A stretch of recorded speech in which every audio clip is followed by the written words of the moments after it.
Let's talk about the campaign and Benghazi testimony, which is coming up. What do you think your mother has to accomplish there?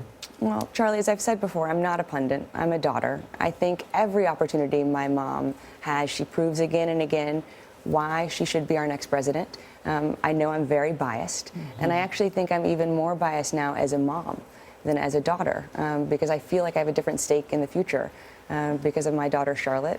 And so I have no doubt on Thursday she will kind of be remarkable, and that Americans will really see why I so strongly believe she should be our next president. But your mother has said, and the campaign has said, they think the committee has become politicized. Well, I think we'll see what happens on Thursday. So what advice are you giving her as she goes into the campaign, Ms. Letter Writer? Are you saying if they ask you this, you need to say this, and if they go there, you need to go there? Because I'm sure you two talk about it.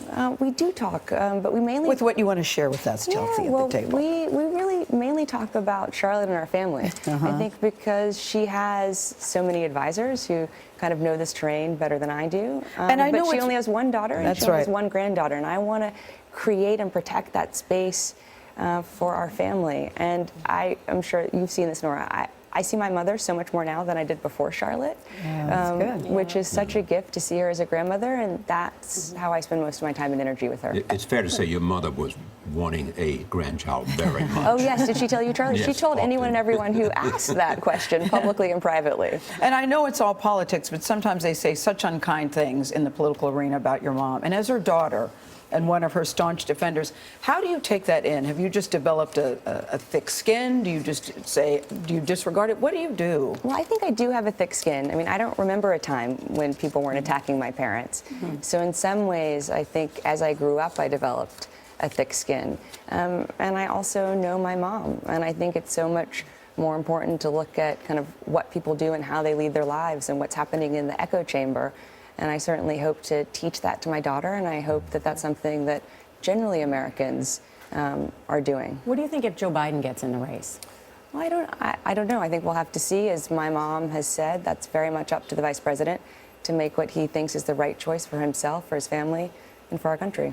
And you and Ivanka Trump, both really strong women and successful women in your own right, have you two managed to remain friends since both your parents aren't always so nice to each other? Oh, I love Ivanka. Yeah, me too. And our friendship is so much more important than anything that happens in politics. And I think probably anyone and everyone could understand that.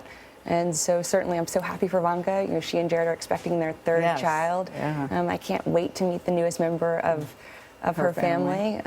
And I just am so grateful to be her friend, and I'm grateful that I know she feels the same about me. Yeah. So you don't call her and say, could you ask your dad to stop talking? We don't talk about that. Got it.